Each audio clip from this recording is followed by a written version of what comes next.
Deus abençoe a sua vida, o seu coração, sua família.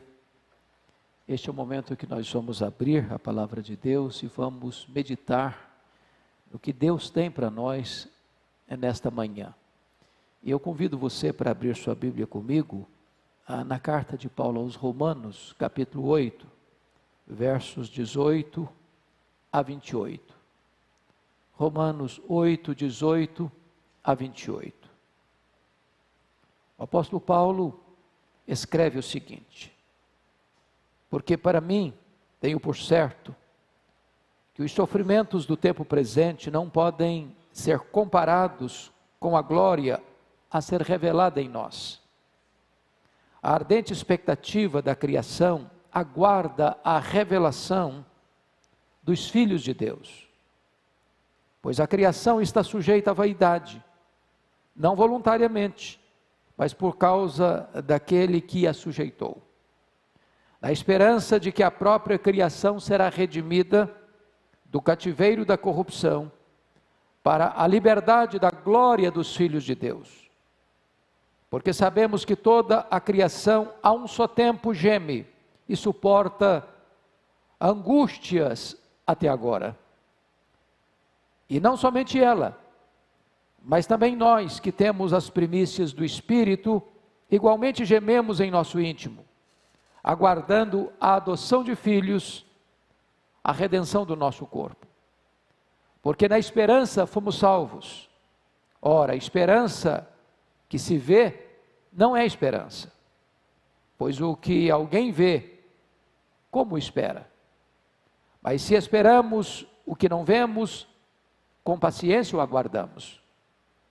Também o Espírito semelhantemente nos assiste em nossa fraqueza, porque não sabemos orar como convém, mas o mesmo Espírito intercede por nós sobremaneira, com gemidos inexprimíveis.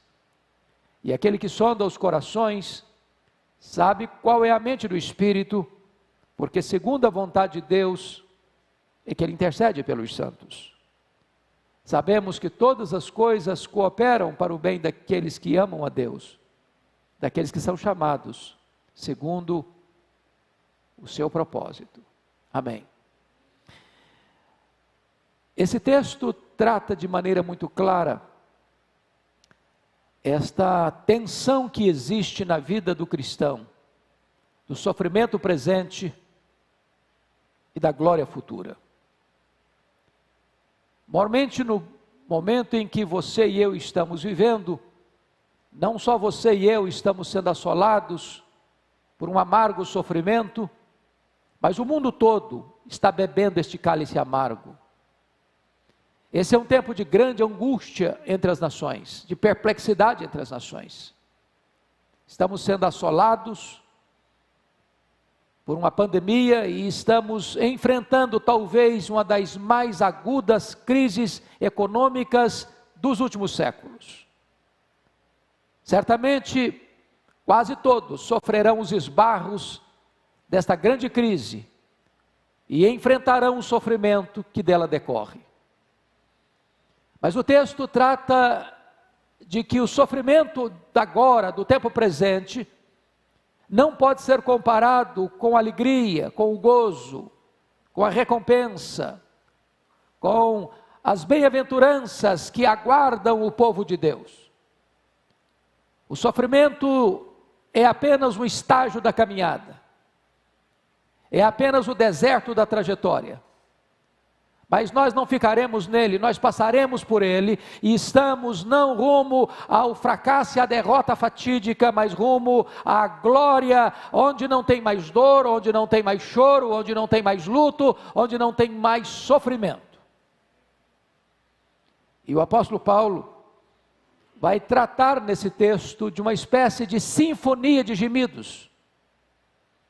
E ele vai tratar em primeiro lugar do gemido da criação. No versículo 22 ele diz: porque sabemos que toda a criação a um só tempo geme e suporta angústias até agora.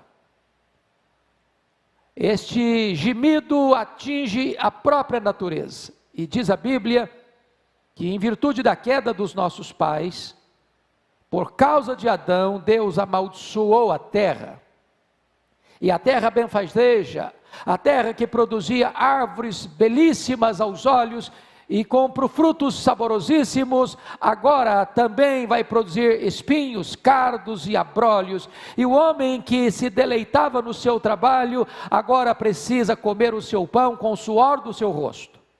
E a natureza se contorce de cólicas intestinais. A natureza está sofrendo dores. A natureza toda está gemendo.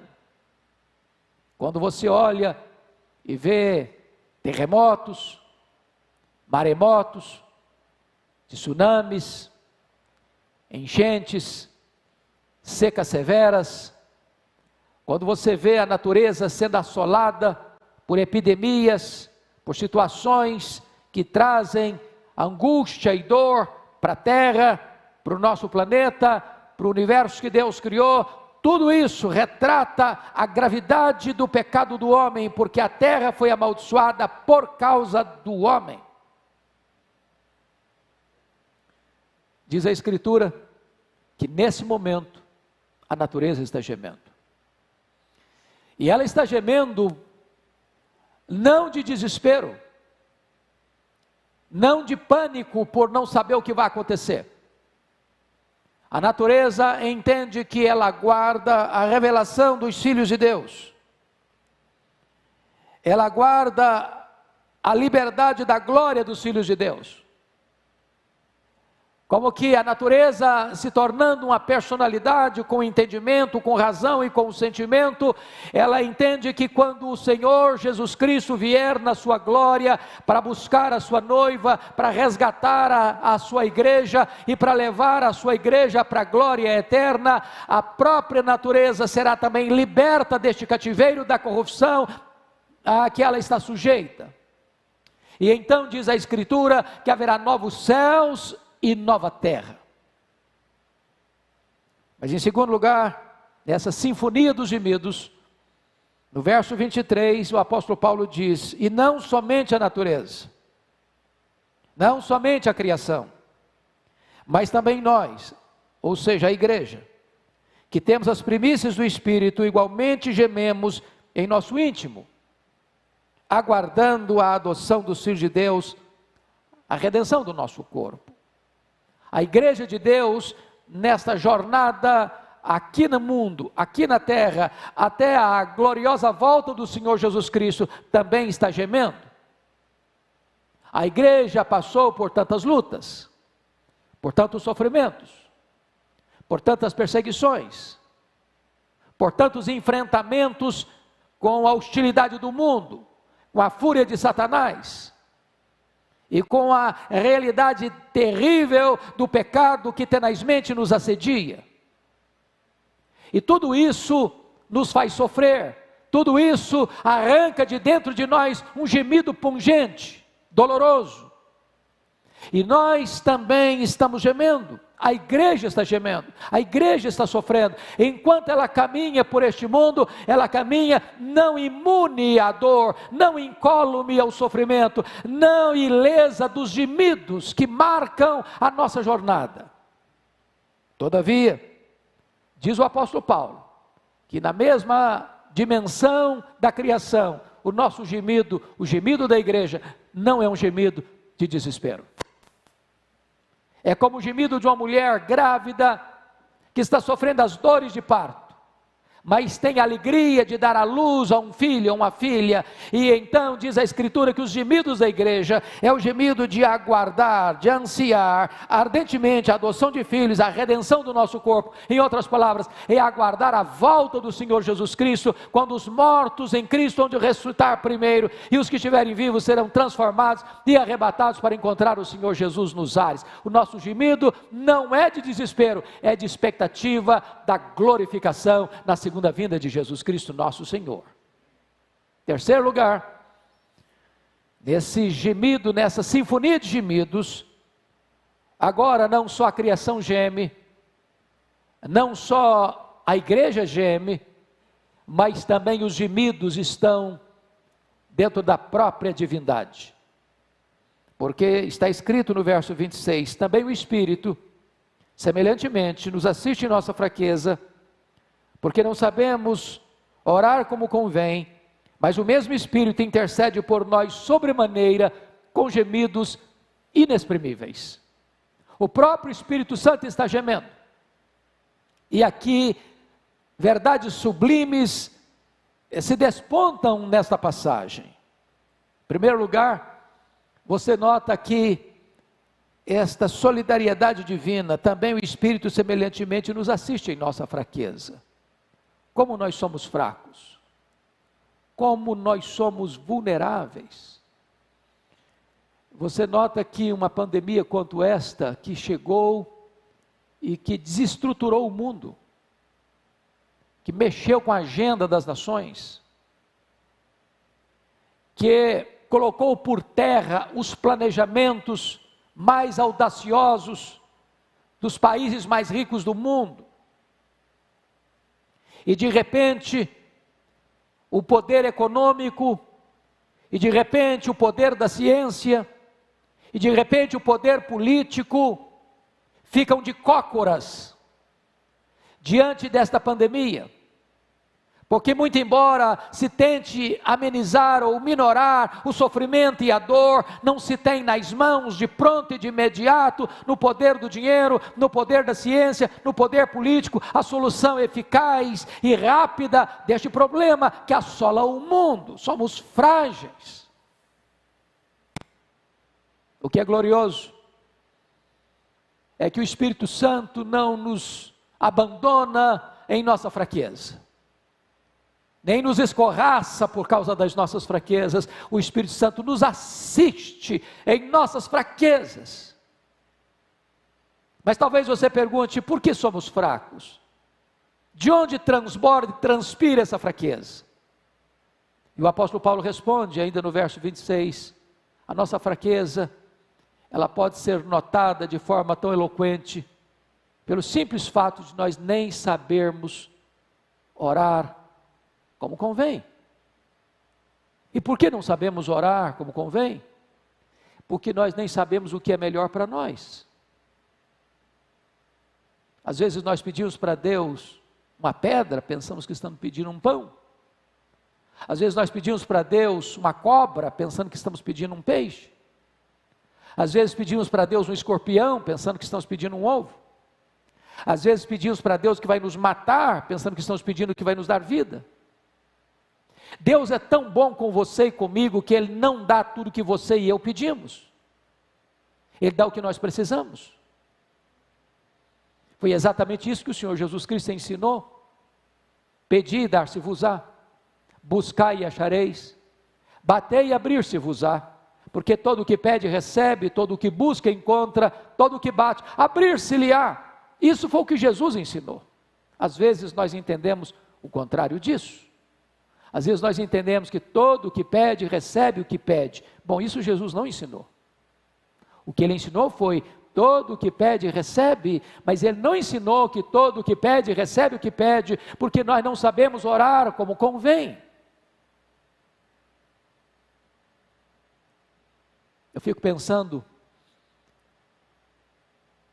se o pedido de José do Egito fosse atendido no tempo que ele queria sair da prisão. Ele estava injustamente colocado naquela prisão. Ele era inocente.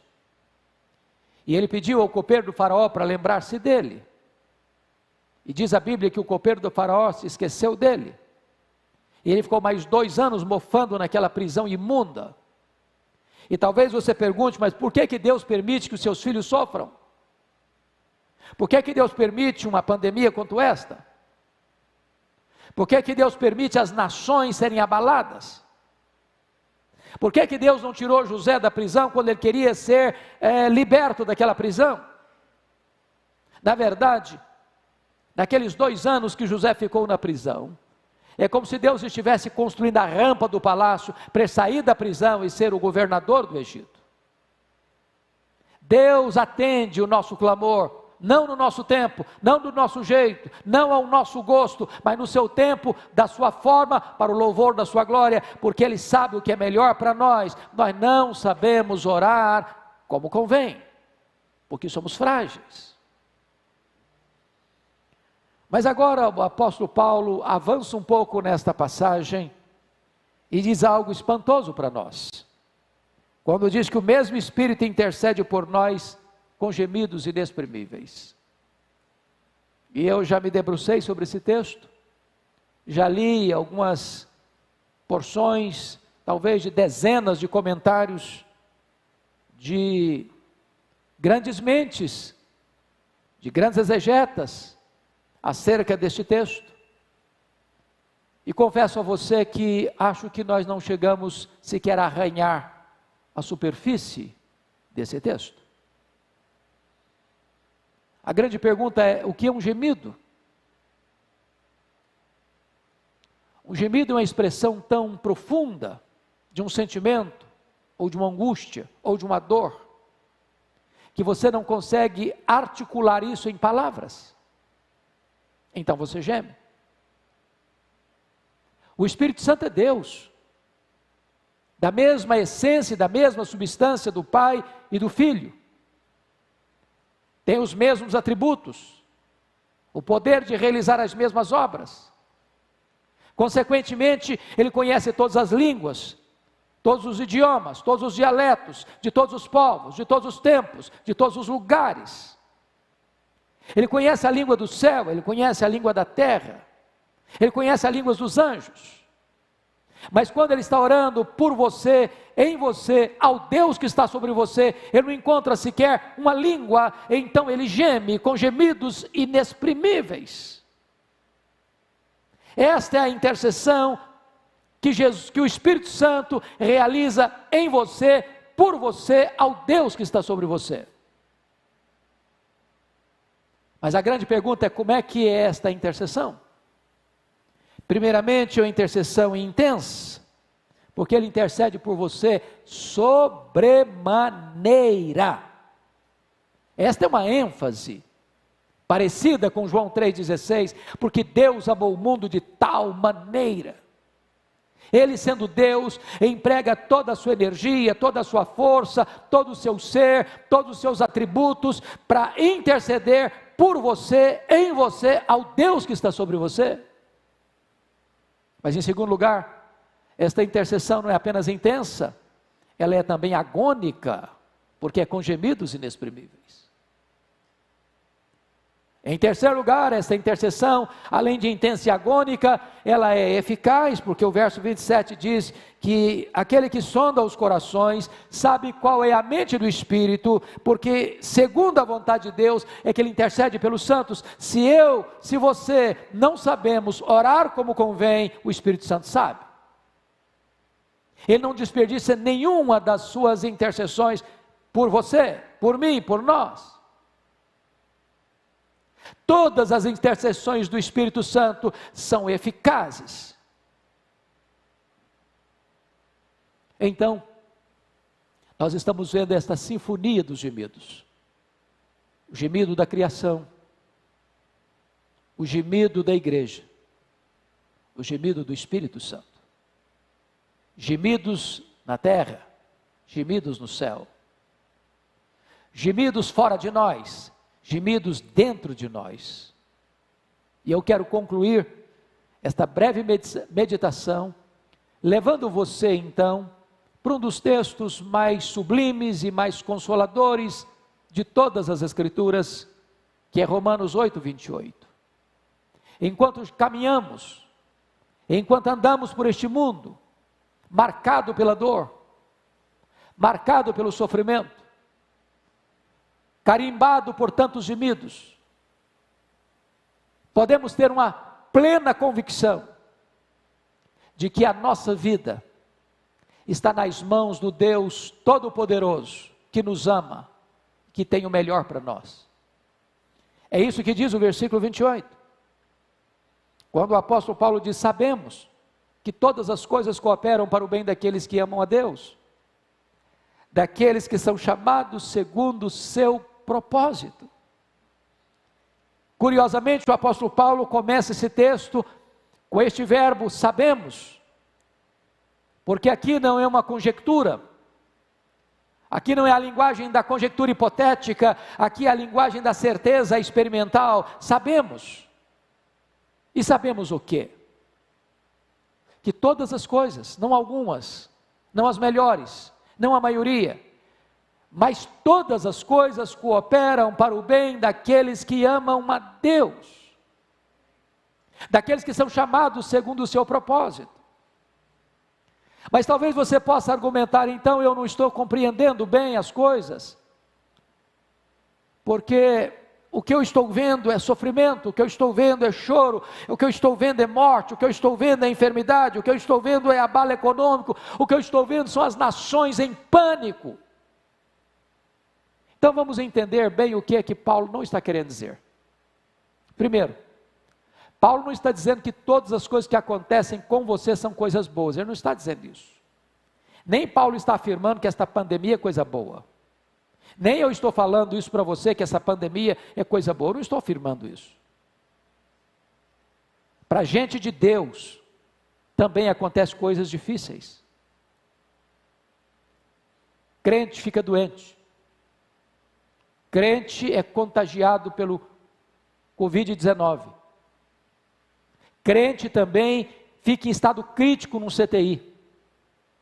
Crente também é vencido pela morte, uma pandemia quanto essa. Crente também vê a sua empresa entrando em grandes dificuldades econômicas. Crente também perde o emprego.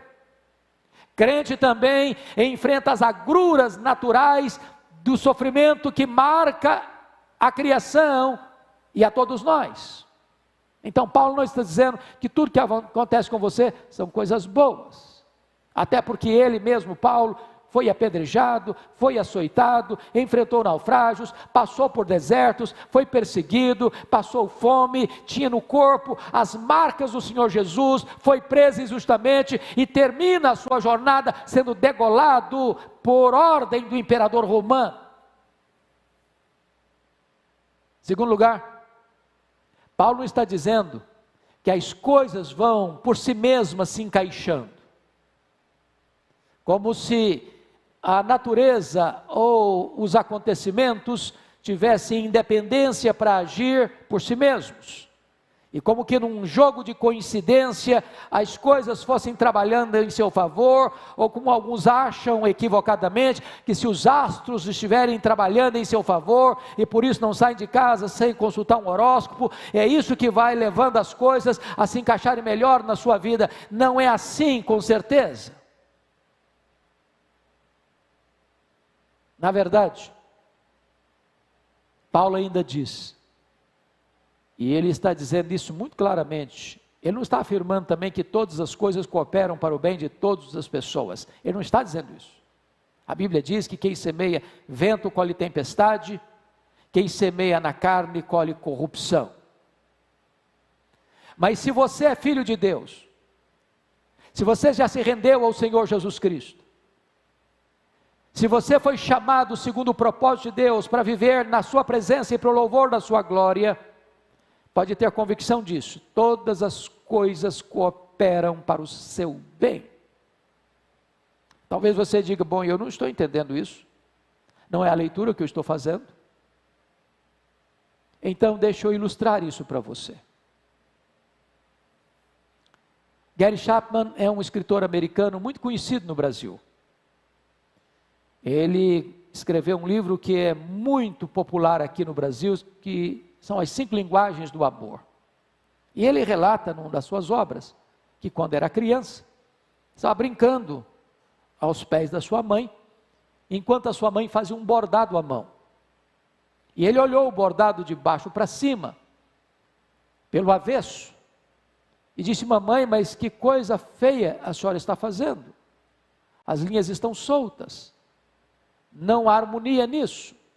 E a mãe, percebendo a crise do filho pequeno, pega o menino no colo, mostra o bordado de cima para baixo, pelo lado direito.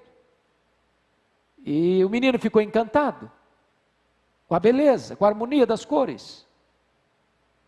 Às vezes você e eu olhamos para a vida de baixo para cima, pelo avesso. E as coisas parecem que não se encaixam.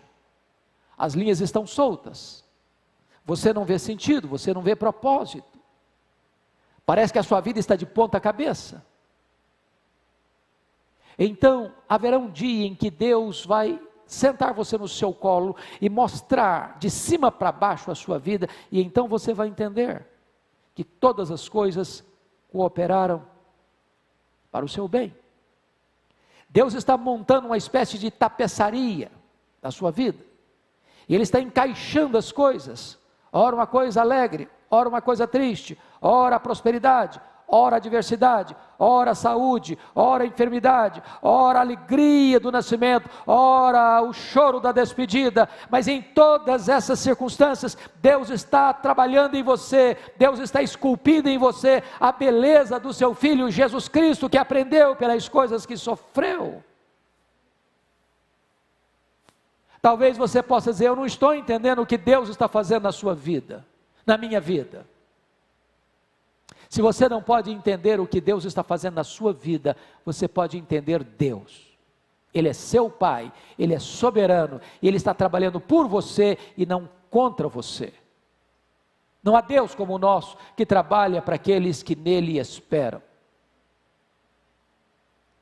Quando o patriarca Jó sofreu todos aqueles golpes, gravíssimos, perdendo a sua riqueza, enterrando seus filhos, perdendo a sua saúde, perdendo o apoio da sua mulher, perdendo a compreensão dos seus amigos, ele levanta aos céus 16 perguntas: por que, meu Deus?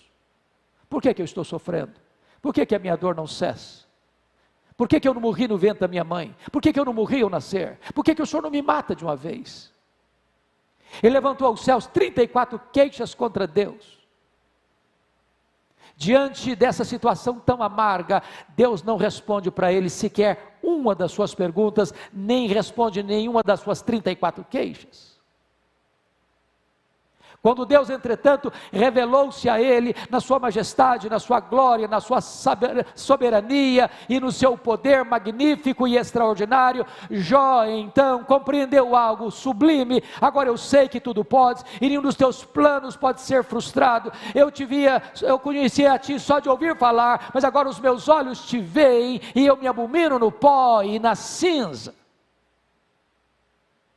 Pode ter certeza disso, Deus não perdeu o controle, Deus não está em apuros com a situação que você e eu e o mundo estão vivendo. Deus está com as rédeas da história em suas mãos, e Ele há de transformar toda essa crise, toda essa dor, toda essa pandemia em bem para nós. Talvez você pergunte: mas que bem é esse? É ficar mais rico? É ser mais famoso? É ter mais sucesso? E Paulo responde isso no versículo 29, Deus nos predestinou para sermos conforme a imagem do seu Filho, a fim de que ele seja o primogênito entre muitos irmãos. Na verdade, o grande projeto de Deus na sua vida, na minha vida, é fazer de você e de mim e de nós uma pessoa parecida com Jesus. Deus não quer apenas levar você para a glória, Deus quer transformar você à imagem do Rei da Glória. Que Deus abençoe sua vida, que Deus abençoe seu coração. Pode ter certeza disso, neste mundo de tantos gemidos, nessa sinfonia de gemidos, da criação, da igreja e do Espírito. Esses gemidos não são os gemidos do desespero, são os gemidos da expectativa, daquele glorioso dia, da nossa redenção, da glorificação do nosso corpo, quando ficará para trás as pandemias, os terremotos, as fomes, as injustiças, as guerras, a falta de amor, e nós entraremos no gozo do Senhor, onde Ele enxugará dos nossos olhos toda lágrima, onde não haverá mais sofrimento nem dor, porque as primeiras coisas já terão passado, e nós habitaremos e reinaremos com Ele para sempre e sempre e sempre. Deus abençoe sua vida.